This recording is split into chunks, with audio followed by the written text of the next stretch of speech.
Good morning class and welcome back to your English language online class. Today we are in the last chapter of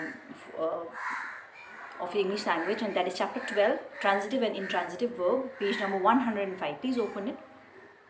Okay, today what we are going to see in this chapter is that we are going to see what is an object, what is the use of object in a transitive verb, what is intransitive verb, and some of its examples. Okay. Now, we know what is a verb, an action, isn't it? Now, the person or thing that receives the action, okay, a person or a thing that receives the action of the verb, okay, is called the object. Like, for example, uh, now here object, it does not mean it has to be a thing.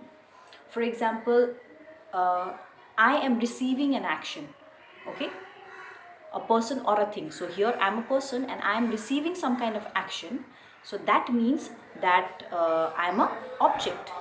Okay. So when a verb has an object that receives the action of the verb, it is called a transitive verb. Okay. And when there is no object, okay, when a verb has no object, it is called intransitive verb. That is the minute difference between transitive and intransitive verb that you need to keep in mind. Okay. Transitive is something when a verb has an object that receives the action of the verb, it is your transitive verb. And when a verb has no object, it is called your intransitive verb. Here are some of the examples, like a verb can consist of more than one word. For example, the boys are playing hockey. Are playing is your verb, okay, and it is more than one word. Okay. Now look at these sentences. My mother polished the vase. In this sentence, the vase receives the action of the verb. So the vase is your object here. Are you getting it? So now read this sentence. The child cried aloud. In this sentence, there is no object. The action stops at the doer. Doer is the subject. Okay, the one who does the action. That is what we call doer. Okay. So in this subject, the child cried aloud. The action stops there itself, to the doer itself, to the subject itself, and that is the child.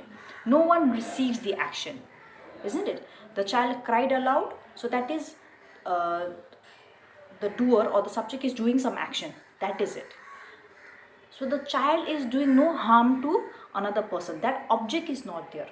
The object is not there to receive the action that he or she is doing, that the child is doing. So that is what is the difference between transitive and intransitive. Am I clear? Am I making it sense?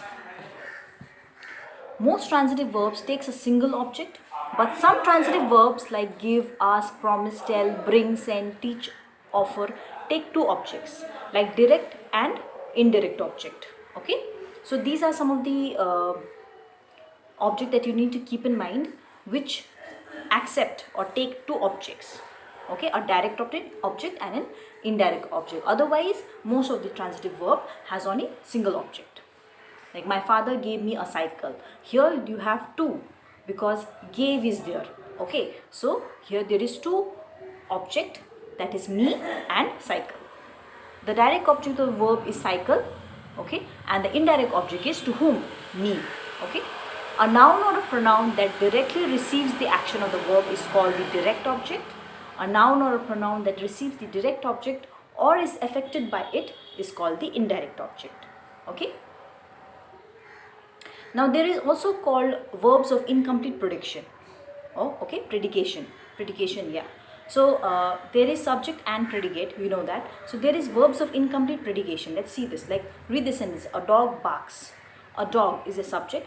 Barks is the you can say adjective. Okay, the action that a dog is doing, and that is barking. These sentences make complete sense. We do not need more words to complete the sense of the verb. Like the boy appears, she is, she seems, the child continued. Okay, none of these groups of words make sense. We have to add more words to complete the sense of the verb. The boy appears cheerful. She is focused. She seems sad. The child continued jumping. So when there is incomplete prediction, okay, half of the sentence is missing. That is what verbs of incomplete prediction means. Okay. Some sentence looks short but it makes complete sense, like a dog barks, it makes complete sense, isn't it? People laugh, it makes sense. But there are sentences which does not make any sentence, like she is, if I say only she is, she seems, what it is. So the prediction or predication is missing in the sentence. So we need some words or group of words to make sense. So we add some of the other words. Sometimes intransitive verbs requires more words to make complete sense, and to complete the predicate, we use verb of incomplete predication. Okay, please read this and go through once. Let me know if there is any problem. That's all for today. Thank you and have a nice day.